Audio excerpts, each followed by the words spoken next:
Back in the day, before streaming, before CDs, we listened to music on albums. A vinyl disc spinning 33 and a third revolutions per minute brought us great music one side at a time. 20 or so minutes of music, 4 or 5 songs usually, that created a single listening experience.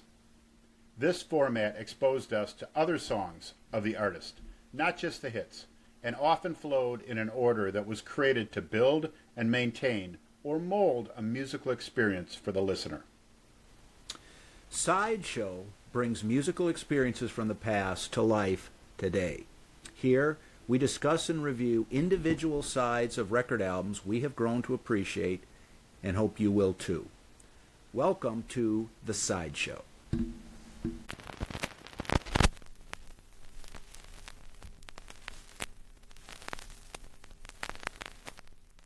All right, welcome back to The Sideshow. For today, Mike has got a side for us. So, Mike, why don't you let us and everyone else know what we're going to be talking about today? Thanks, Mark. I think that this is a great, one of the great sides, and the side I'm talking about is from Van Morrison's Moondance, side 1. Van Morrison is an artist that a lot of people have heard of. Not as many people have actually heard a lot of Van Morrison music, but he's someone whose name is out there, and a number of his songs have really found their way into the public consciousness. But there's also a lot of his material that never got extremely popular for one reason or another. Now, this album is, I think, one of his more popular, if not his most popular album, and a number of the songs have really achieved a lot of resonance. And Van Morrison he's a very unique artist in my opinion. He developed a sound that just when you hear it, you sound like, oh, that sounds like Van Morrison. Not just his voice, but just the style. He created his own style of music. From a number of different sources, and people can get on the internet and read all sorts of things about Van Morrison, and I'm not going to regurgitate things that I've heard, but there's no question that he managed to create a very unique sound, and I think in my opinion, it really coalesced for the first time on his Moondance album. Which was released in January of 1970. Now, before that, I mean, in Van Morrison's career leading up to Moondance, he originally was a member of a band from, I believe it is Belfast in Northern Ireland, called Them. And actually, they were kind of a rough and tumble R&B band with white guys from Ireland. Mm-hmm. And Van Morrison wrote the song Gloria, which was a big kind of garage rock hit. Mm-hmm. And there were other songs that Them did that achieved a certain amount of popularity. There was Mystic Eyes, Here Comes the Night, and people can go out and kind of explore, but it's really pretty high quality material. Sort of like not unlike some Rolling Stones material from the mid '60s that was that you don't necessarily hear on the radio. Just kind of a good, tough R&B band, and Van Morrison, I mean, almost had kind of like a tough guy sort of persona almost in when he was singing lead in that band, and which was not the way he was certainly later in his career. Mm-hmm. But in any case, Them was where he started, and it is interesting. That song Gloria. Powerful. You talk about like garage. I mean, that Gloria. Glory. I mean, it's a booming kind of punching kind of song that you don't necessarily associate with some of the stuff, especially on his first couple albums. But he absolutely had that had that fight inside him when you listen to that song. Well, and you mentioned that song. I mean, that is just a great rock and roll song. Yeah, yeah. I don't want to digress too long, but in 1985, I went down with a friend from Appleton to Madison to see the band REM at the Stock Pavilion on the campus in Madison, and that still had just open sawdust floor. I believe that Murmur or Reckoning was the current album, but I mean this was relatively early in REM's career before they got as big as they eventually did, and that was one of the funnest concerts that I ever attended. Back in those days, Madison, Wisconsin, the 18-year-old drinking age. They were selling beer at the show in plastic cups. People were pulling out dugouts and getting high, and it was a lot of fun. And for the encore, they did Wild Thing, like a Wild Thing Gloria medley. And I'll tell you, that place was fucking rocking. And everyone was singing along with Gloria. Yeah. And so it's just one of those songs that you get a good band and they start cranking it out and everybody's into it. Yeah. It's simple, it's straightforward, blah blah blah. But so that's kind of how Van Morrison started out. Yeah. With this band. And I don't recall exactly how many years they were recording and whatnot, but it was around 1967 that them stopped performing together, and Van Morrison came to the United States and was living in the Boston area in the United States, and may have been Cambridge, Massachusetts, but the Boston area somewhere. And apparently he was hanging out with Peter Wolf, who went on to be the lead singer of the Jay Giles Band, that many people may have heard of. But in any case, he was connected to a music producer named Bert Burns, who may have been involved with them in Ireland. But in any case, he ended up doing some recordings for a record label called Bang Records. And one of the songs that was recorded at that time was Brown Eyed Girl, which is one of Van Morrison's, another not quite as just potent as Gloria, but I mean a very strong rock song that resonated. A lot of people. I mean, I played in a band before the kids were born here in Rhinelander, and we played Brown Eyed Girl, and just people love it. I mean, it's one of those songs that a lot of people recognize, really like. But a lot of the other material was a lot more R&B, a lot more, some of it was straight blues. And he did a 10-minute slow blues song called TB Sheets, which was basically about going to visit his girlfriend who apparently had tuberculosis and was in a sanatorium. And ouch. So very different in tone than and in style and in feel and in vibe and in everything from Brown Eyed Girl or Gloria. Yeah. And then some kind of like snappy, like upbeat numbers. Row Row Rosie. There's a blues song called "Who Drove the Red Sports Car," and you could tell me I don't know why that was a title, but a very, very well constructed blues song.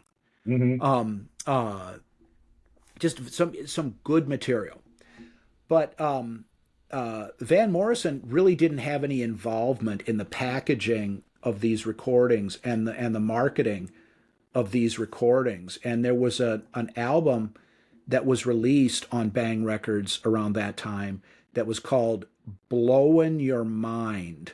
And it had like some psychedelic art on the cover and a picture of Van Morrison.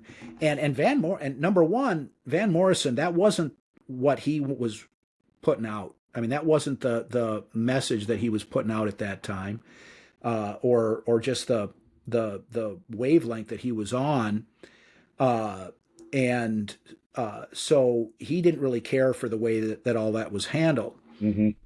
and so he did not end up recording anymore with Burt Burns or with Bang Records, but he had already started to write material that was also very different from not only different from them, but different from some of these songs that he'd been doing on Bang Records, and they were lyrically a lot more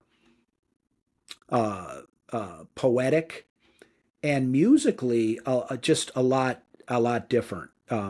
He was starting, harpsichord was an instrument that he became interested in, mm-hmm. and almost more of a jazzy kind of feel that he liked, and this all eventually came out in a record that was released, I believe, in 1968.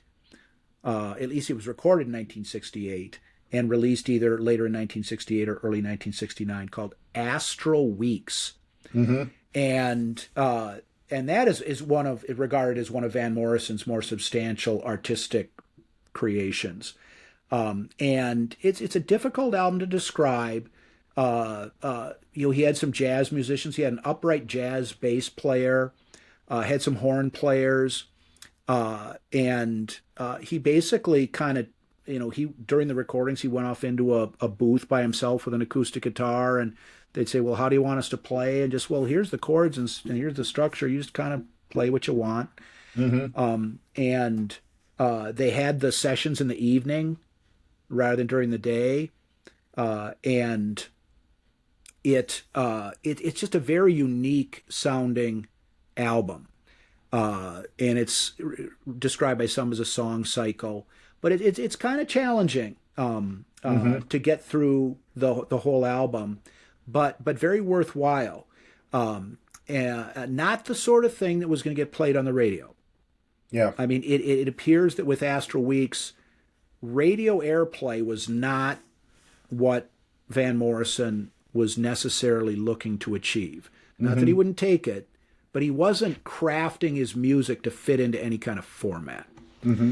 And that it's interesting because that it's kind of interesting how the experiences that Van Morrison had seemed to kind of shape him, because he'd gone into the studios with Bang Records, as you talked about, and they weren't even supposed to put out an album. They were going to be producing singles that were going to be released. So there's a focus on more commercialism, and they turned around and released an album. And I feel, I didn't talk to Van Morrison about that, but what you kind of hear was this: he didn't even know they were going to release an album, and if he had known they were going to release an album, it sure as shit wouldn't have been that, right? So he goes into the studio now for Astral Weeks, and I think he has a different kind of notion of what he wants to do with an album. And it didn't necessarily align with producing a lot of commercial single type hits. And that shows. I mean, to your point, the music isn't as accessible as something that's got a bunch of singles that are on it. But one of the things that happened with Astral Weeks was that after they did the initial sessions, and it was a record company producer that produced that album, added some strings on some of the songs. Mm-hmm. Now, I'd never heard anything but the official release of Astral Weeks, so that's what I think of. Mm-hmm. But Van Morrison, he said that it turned into something that was not the creation that he had in mind, mm-hmm. despite the fact that over time Astral Weeks has received universal critical acclaim, even though it mm-hmm. hasn't been as popular as some of his other material. Yeah. So on the one hand, he did accomplish something artistically substantial, mm-hmm. and was recognized for it over time with Astral Weeks, but it wasn't what he wanted. It didn't turn out the way that he really wanted it. Yeah, yeah. So during 1969, when he was recording the material that became Moondance, he is the producer, Hmm. and because he wanted to make sure that when it was all said and done, that he was in charge. And what he kind of did is he took uh, the Brown Eyed Girl and some of the kind of soulful music that he'd recorded with them and for Bang Records, and then he kind of combined it with the more sort of airy, freeform material on Astral Weeks, and came up with what I think is a combination of the two that was more accessible than either, Yeah. and just as artistically substantial, in my opinion. The album Moondance, I've got the cover here. It's got pictures of Van Morrison on the front. He's a kind of a hipster, got this Yep. intense look in his eyes with the mustache and goatee. There's a clean shaven shot of him on the back, with the song titles and the members of the band and whatnot. There is a gatefold. There's a couple pictures of his wife, whose name is Janet Planet, and some writing. There's nothing particularly uh, notable about the inside of the gatefold. Uh, but he put out Moondance, and the first song is called "It Stoned Me," and this is early 1970. January 1970 is when the album was released. It was recorded during 1969, and so stoned sort of gives this druggy sort of connotation, but the song is really nothing like that. It's a uh, it's not a fast paced song, but it's not a slow song either. Hmm. So it's mid tempo song, and there's nothing particularly uh, extravagant about the music, but you've got piano, you've got the drums are relatively restrained. You've got, I think, two different acoustic guitars playing, and he's basically talking about when he's a kid, him and a buddy of his went out one day to go fishing. Hmm. That is what the song is about. And half a mile from the county fair, and the rain came pouring down. Me and Billy standing there with a silver half a crown. I mean, some money. Yeah. Some hands are full of fishing rods and the tackle on our backs, but we just stood there getting wet with our backs against the fence. And it's just this very simple, but it gives you're there Yeah. with him and his buddy standing by the fence waiting for the rain to stop. And he talks about, oh the water, hope it don't rain all All day. day. Yeah. And it stoned me to my soul, stoned me just like jelly roll. And so, and so the stoned me, I don't think it's a drug reference. I think it's something that it's just a memory that that made an impression that stayed there.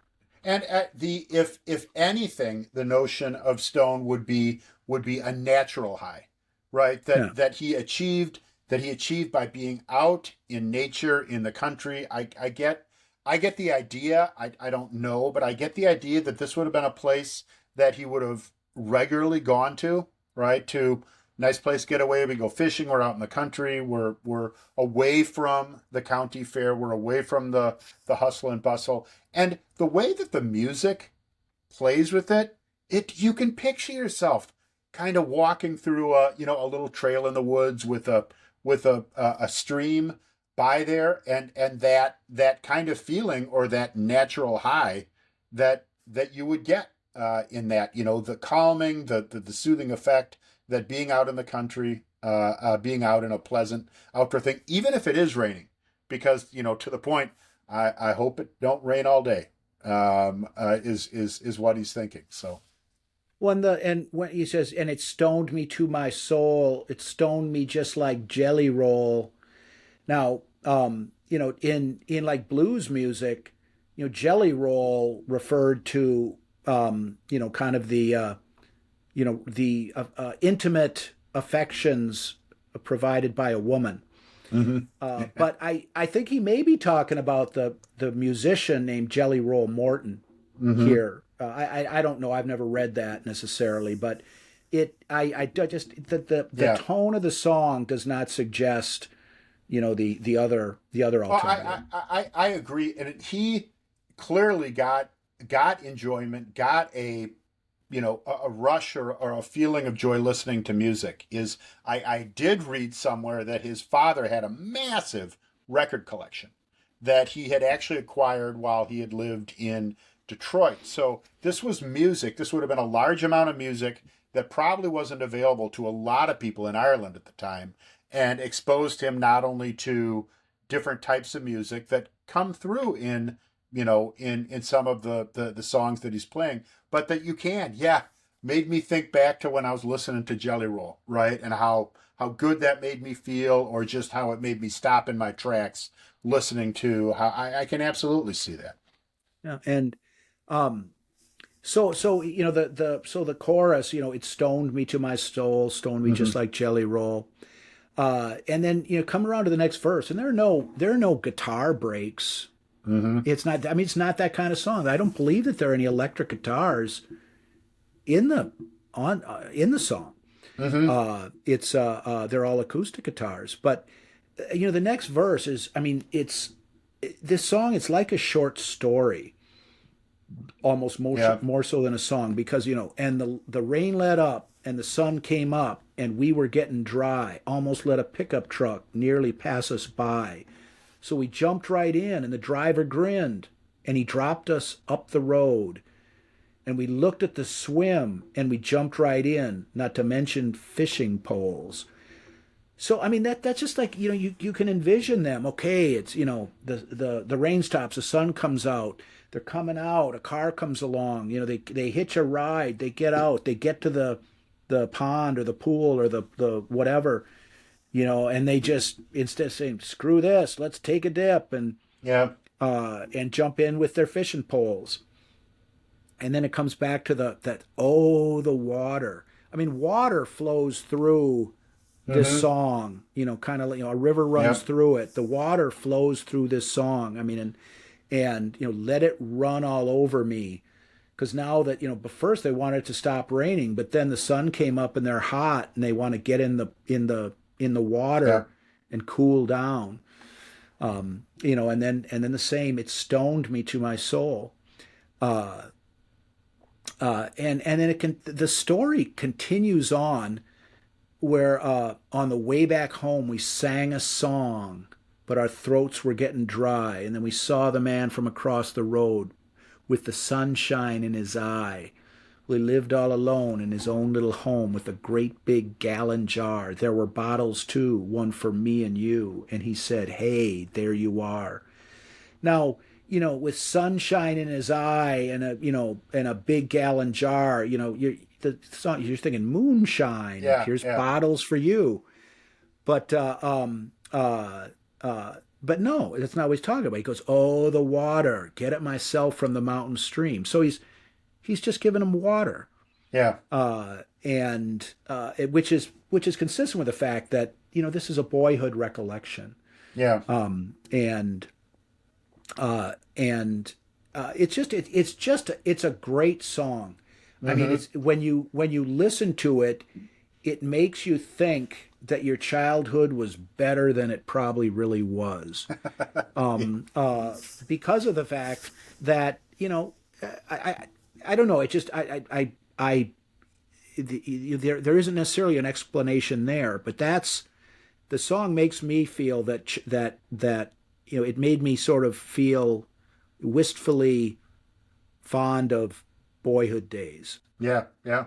Well, I know we spent quite a bit of time outside when we were young, whether it be playing outside or in the scouts, camping and that type of thing. And there is a feeling about when you're young and kind of romping through the woods. There's not a lot of the restraints that you have everywhere else, and the water was a big part of that experience, whether it be a river or a stream or a lake or the rain or whatever, always kind of present as a part of that experience. I'd agree. It does harken you back to some of the fonder memories as a kid.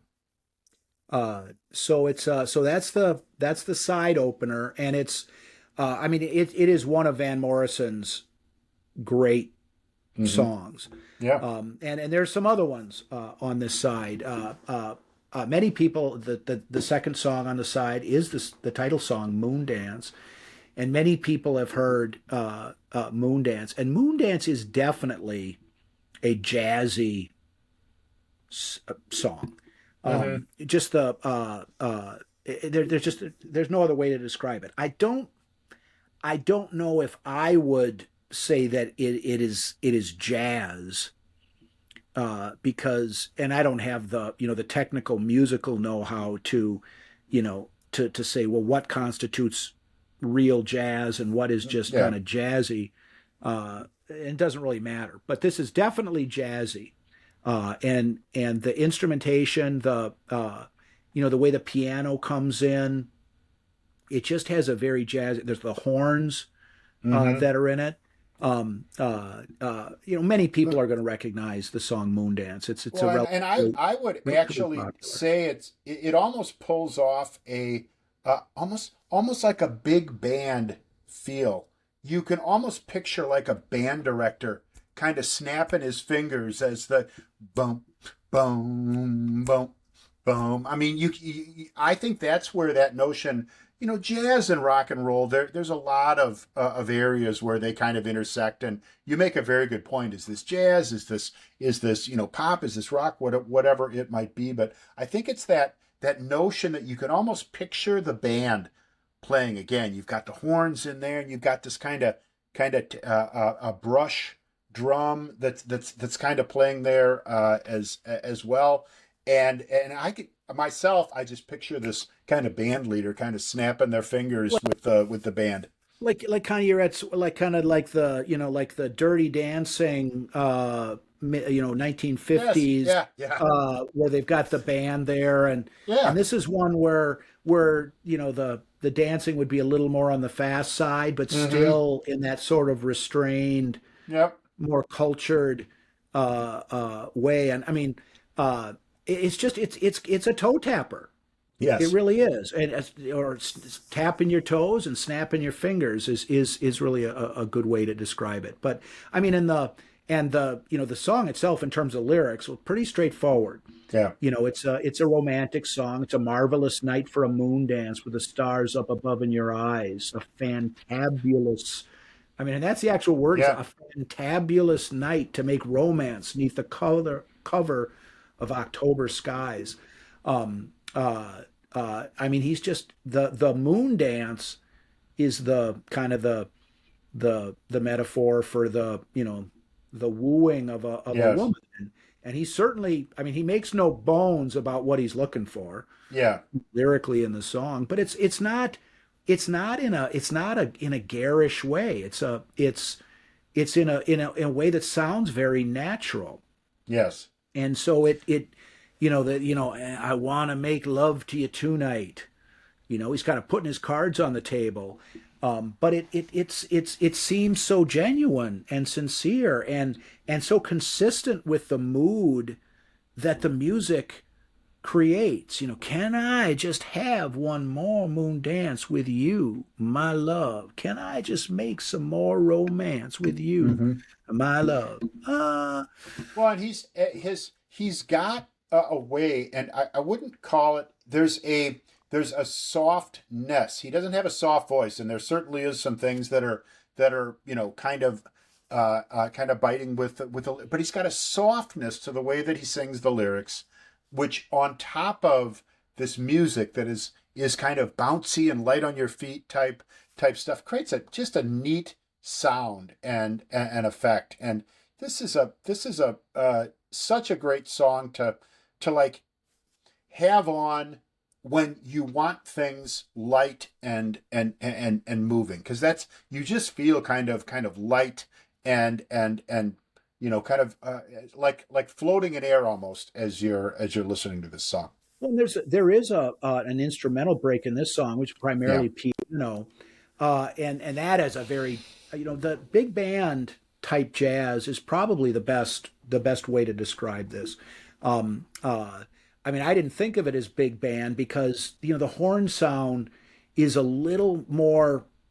You don't have the big horn section like you Yeah, would with it's a big more band. subdued than But like some big brass but thing. other than that, just the vibe that you get from the music is like that, and the you can just see if you're at the sort of nightclub we were referring to earlier, and during the piano break, maybe there's like a spotlight comes on and the pianist is playing. Yeah.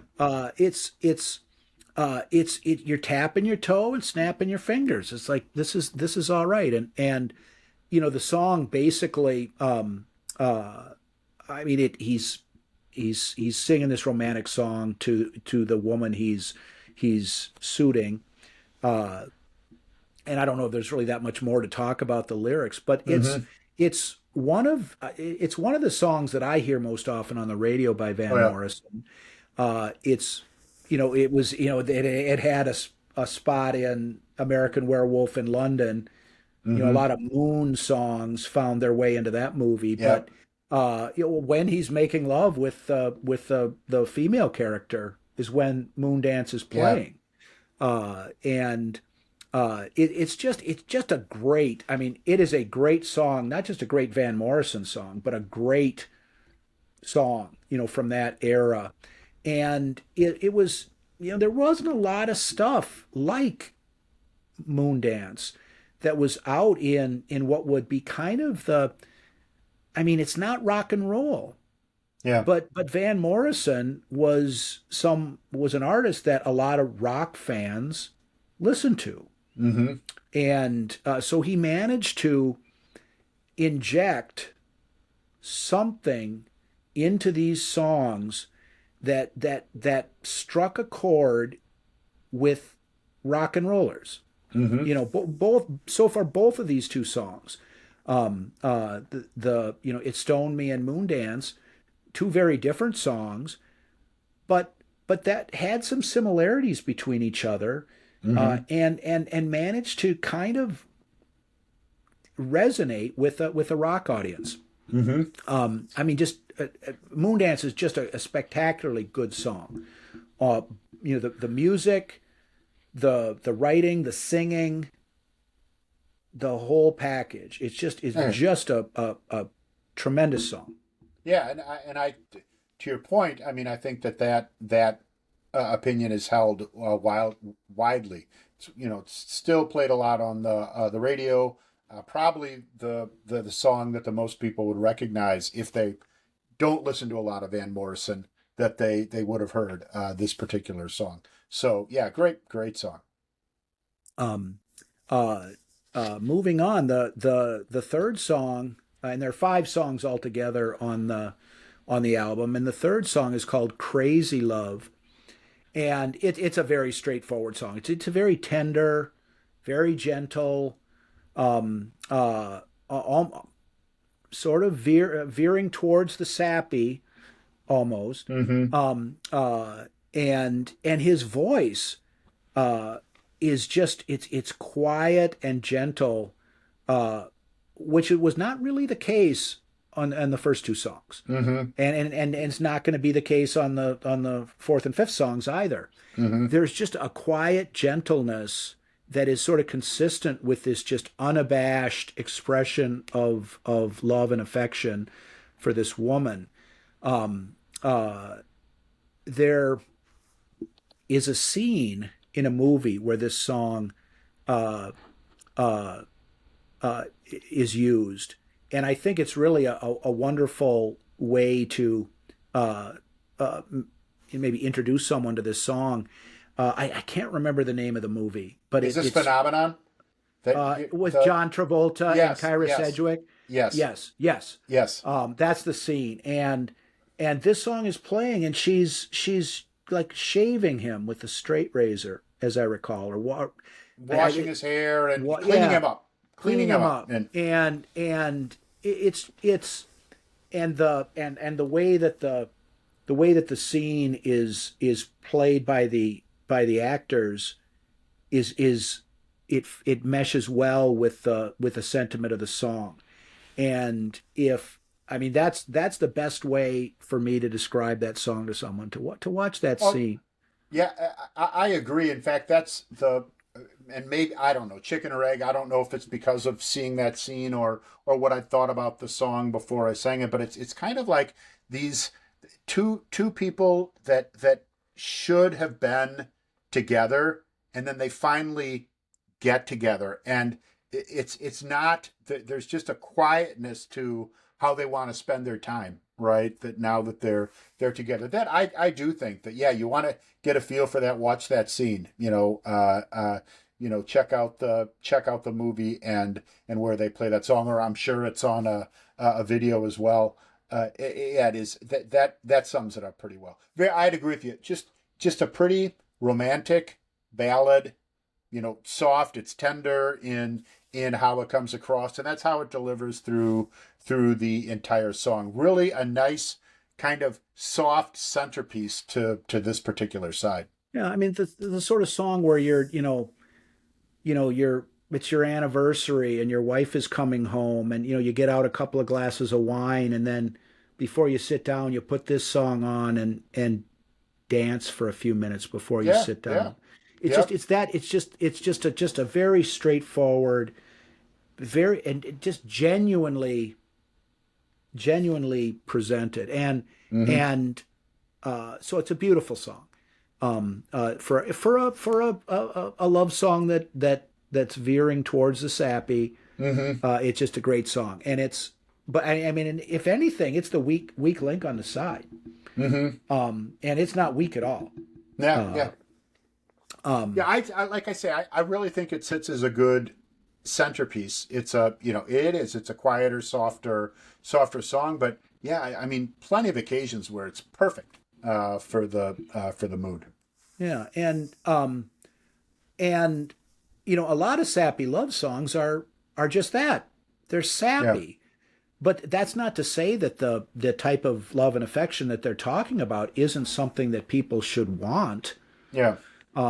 Whereas as this just it just flows so much smoother. It avoids the sappy.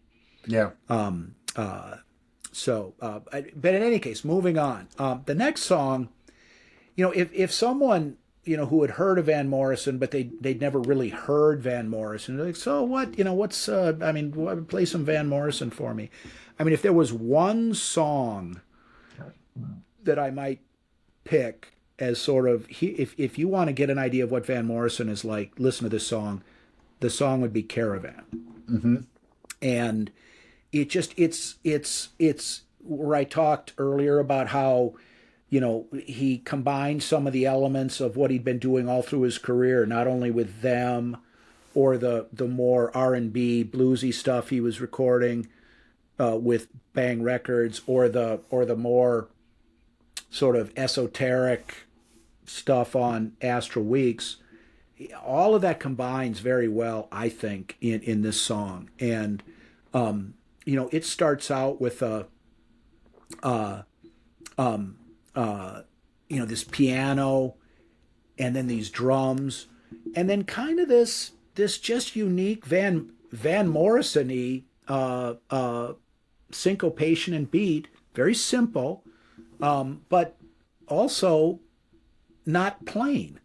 Mm-hmm. It's hard, I don't want to fumble around too much trying to describe it, because I think people should just listen to it. But it's I would call it very characteristic Van Morrison music. Mm-hmm.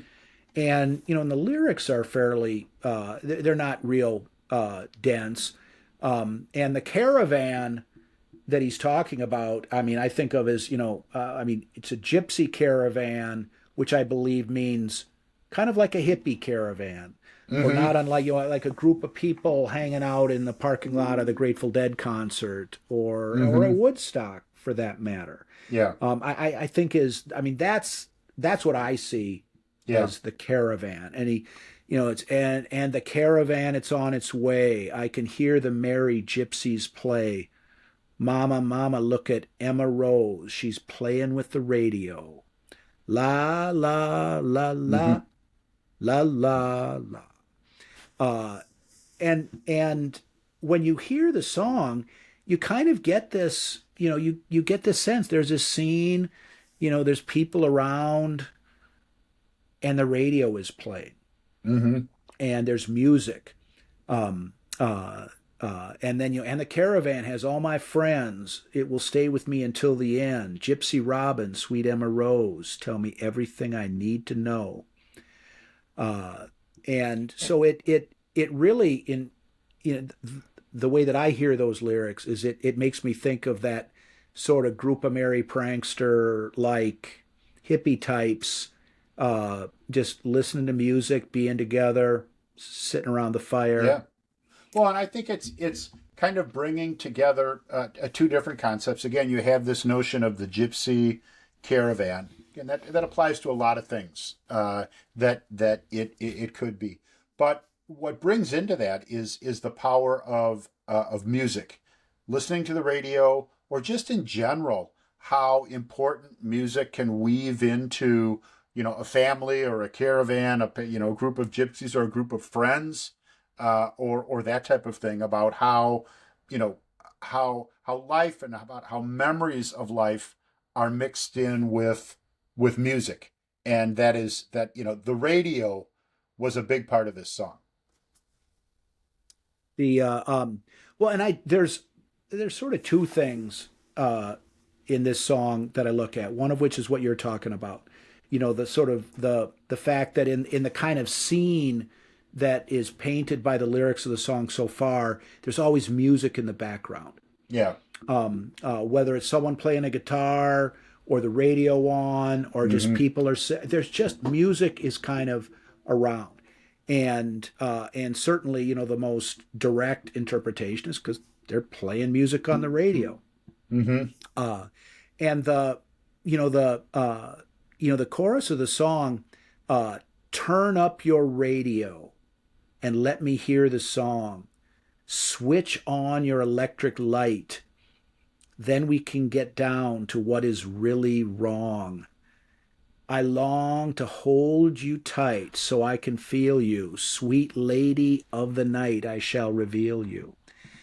Uh, now, the other aspect of the song that I've always taken from this is that the turn on your radio and let me hear the song, switch on your electric light is sort of like, you know, you communicate with me.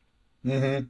Turn on when you turn on your radio, it's like, tell me what's in your heart. Tell me how you're Hmm. feeling. I want to tell you how I'm feeling. Let's get Hmm. down to when he says, then we can get down to what is really wrong. And the only thing that's really wrong is the failure to communicate. Hmm. I long to hold you tight. So it's I think that the turning on the radio is also, aside from just playing music, which is certainly something the song is about. I think it's also about let's get in tune with each other, Hmm. so we Let's can get on the talk. same frequency. Yeah, yeah. So Yeah. we can get down to what is really wrong. So we can really Yeah. talk and we can sort this out and communicate. I've always taken that as to be part of what he's singing about. And I, when I hadn't I hadn't thought of it like that, but that makes an incredible amount of sense. And there you talked about how this is a lot like Van Morrison songs. This is a good example of it because you get kind of this whether you want to call it a bridge or a break from the conventional structure of the song, where he begins to, and Van Morrison does this a lot. He's kind of like, turn it up, radio. Just he's kind of, instead of like singing, he's just pushing ideas out, and then the music, the music fills in, and it's almost I can hear that him pleading. It's like, hey, talk to me. He's saying turn on the radio, but what he's, meaning. So that makes a lot of sense. I'm buying it. I'm buying it. And it's like a lot of the best lyrics, it's not black and white or nailed down, and it's listening to the song that creates the impression that people get. But that's something that I've taken from it. And and that break that you talk about, where it's, turn it up, radio. Yeah. And then that is a very characteristic Van Morrison, with the way Yes. the horns come in there. I mean, that's just it's very well done. And he'd really kind of blossomed into himself on this album, and as for reasons I was saying before, I think on this song. And then, the last regular verse is this, and the caravan is painted red and white. That means everybody's staying overnight. Barefoot gypsy play around the campfire, sing and play, and a woman tells us of her ways. La la la Hmm. la la la la. Uh, and so that definitely goes back to we got a group of people hanging out, making merry, reveling in the music. Excuse me. Before coming back to uh, turn up your radio, let me hear the song, switch on your electric light, and we've already talked about that. Uh, uh, and so they do another, sweet lady of the night, I shall reveal you. And then there's the other one, another round of turn it up a little bit higher, radio. But then to end out the song, he starts to get in this uh, la la la la la la la la la la la la la la la Hmm. la la, and for I mean, I don't know exactly how long it is, but it stretches out a bit, just that la la la la. And when you're sitting there listening to it, as the song is kind of starting to fade out, it's awful hard to not start tapping your foot and Yeah. start singing the la la la la. It just, he creates a sing along almost, just with la la la. And I think it kind of captures that mood when you've got that group of people sitting around the fire outside the gypsy caravan with music swirling around. It really it captures that, um, uh, and is a wonderful way to end what is, I think, one of Van Morrison's absolute best songs, and a great song in its own right. Hmm. I'd agree. Um, uh, uh, and the next song, which is the last song on the side, and is a close second, as to songs that I would point to as one of Van Morrison's high points, is Into the Mystic. And this song's a little more straightforward than Caravan. Straightforward isn't the right word. It's a little simpler, Hmm. and the way it starts out with just an acoustic guitar, and then a second guitar comes in, and there's some drums, and it's just kind of it's consistent with just sort of pushing the boat out onto the water, and then just pushing it, and it just starts to float in a direction.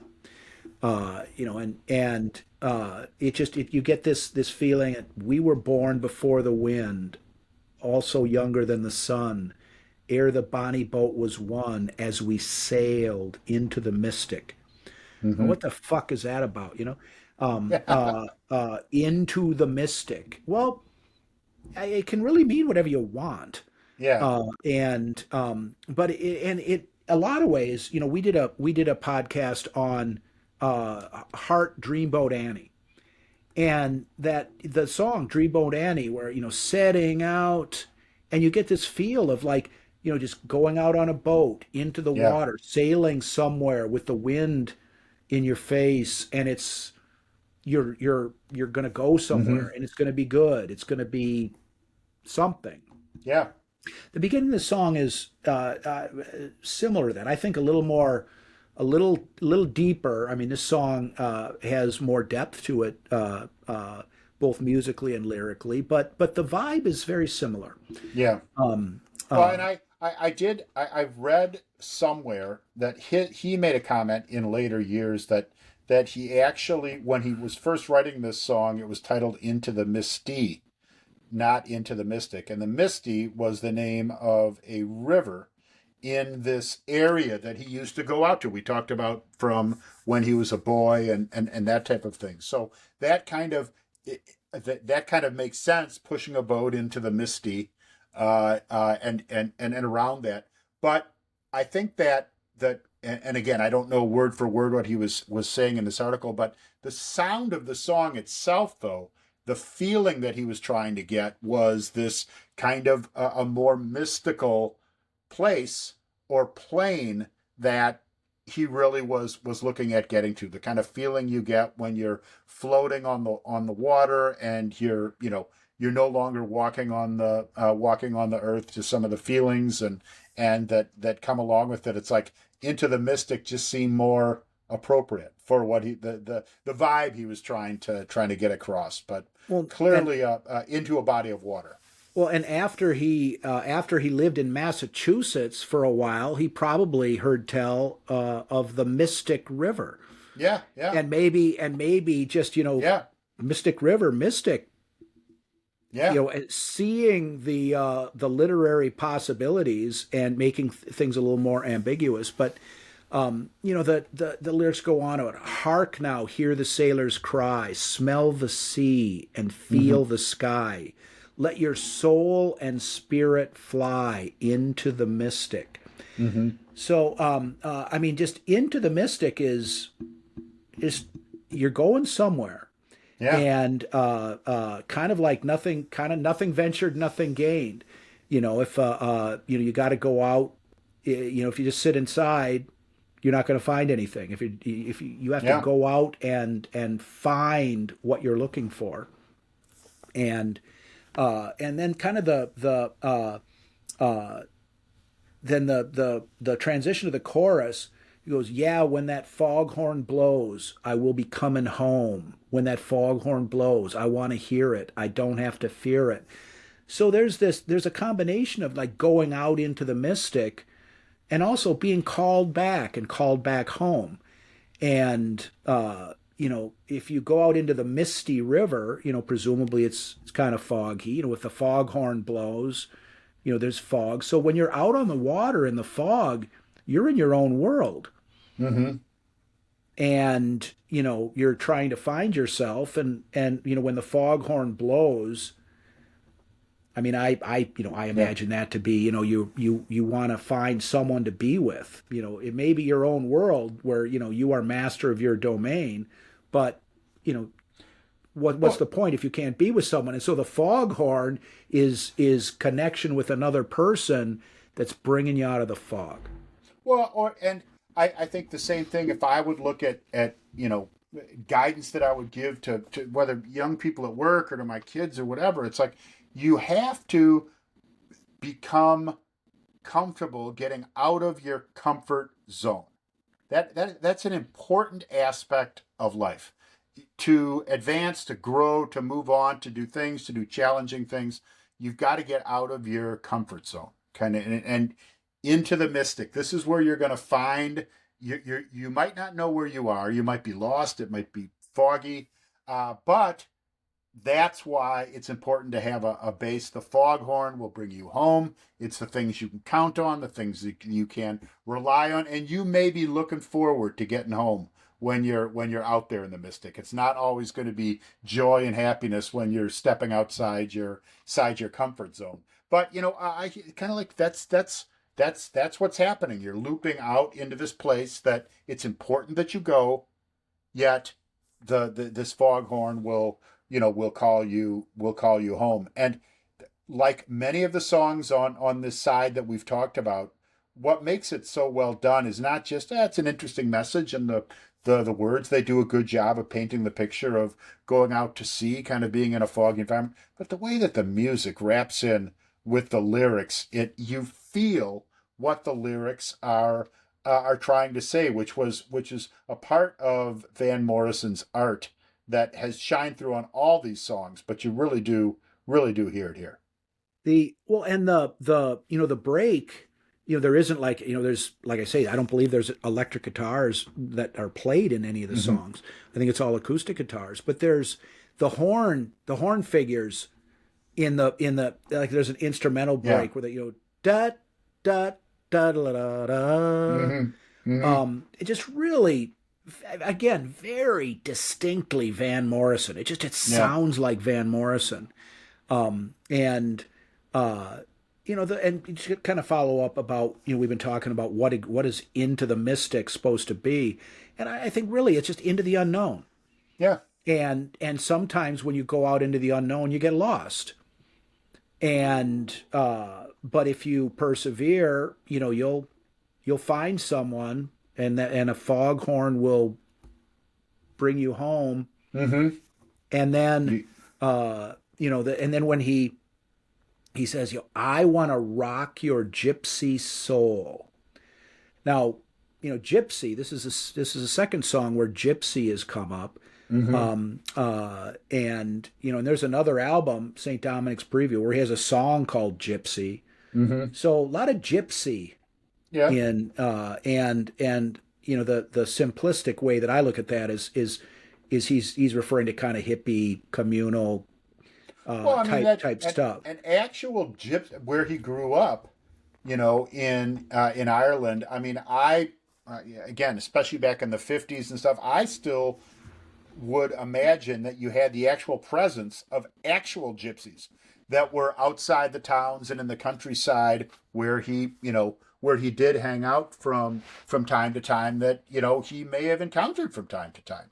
And the and when he gets to the United States, and I mean, he lived outside of the Woodstock area, and other places where, yeah, this kind of, whether it be a hippie type vibe, or if he's in New York, a beatnik type, this kind of, these people that are a little outside the normal flow, yet they've got a world and a community and lives and that type of thing that are going on inside their own mystic.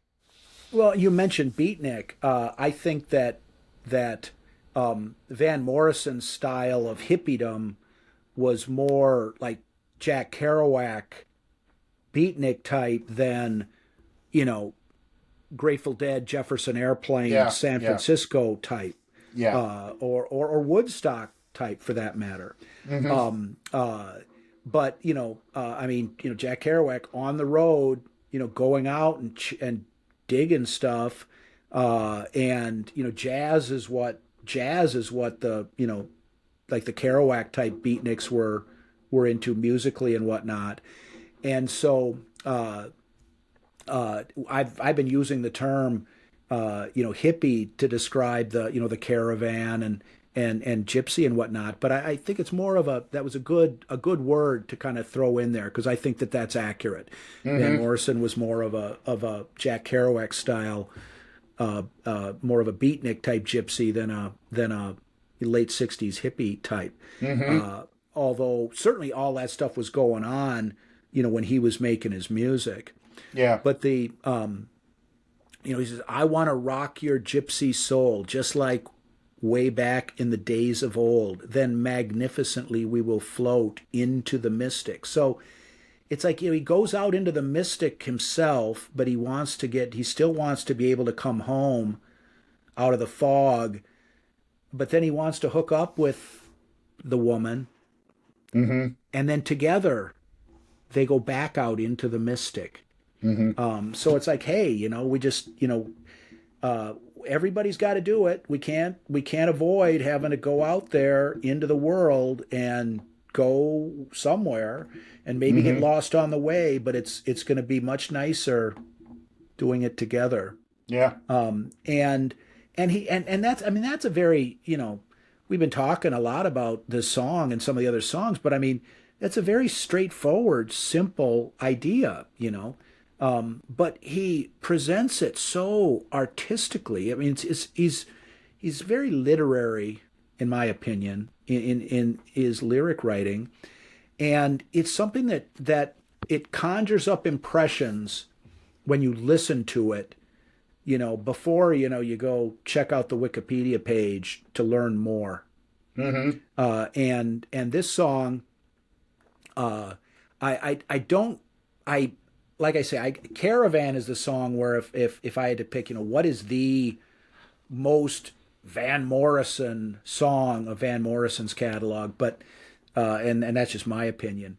But boy, Mm-hmm. this one is close. I mean, Yeah. this is it's just a beautiful song, and it's hard not to feel wistfully optimistic Yeah. about things And when you listen to this song. it's also comfortable. That horn part that you talked about, right? They come back to that a lot in the song. So you get a feeling of like of comfortableness with the way they wrap down to it. I mean, I'd agree completely. This whole side is just it's a good side to have on. It's like if you need to feel a little more optimistic, I guess would be the way to go. This is a great side to put on and listen to from start to finish. Again, it's a great example of a side that flows together very well. They're not the songs are not all the same, but you have some. Especially some bookends of some things that just I don't know. They make you feel good listening to them. The songs have different. The songs are different, but there's a consistency that flows through the entire side. Yeah. And more so, when certainly when I had when I was listening to LPs before I kind of made the crossover to compact discs, I never listened to side two. Mm-hmm. Because this was all you needed. Yeah. There was because you couldn't.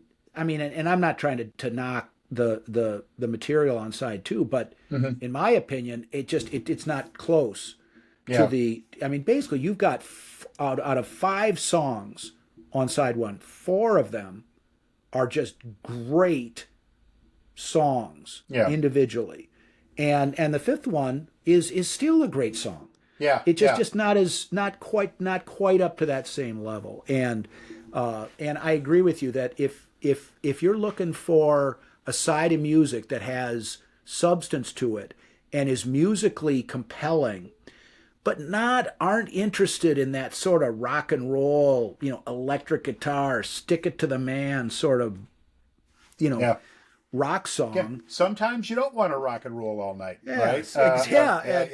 And on those occasions, this is a great side, and it should be known there in our compact disc world that we live in nowadays, or whatever. There is a deluxe edition of Moondance. It's 5 discs.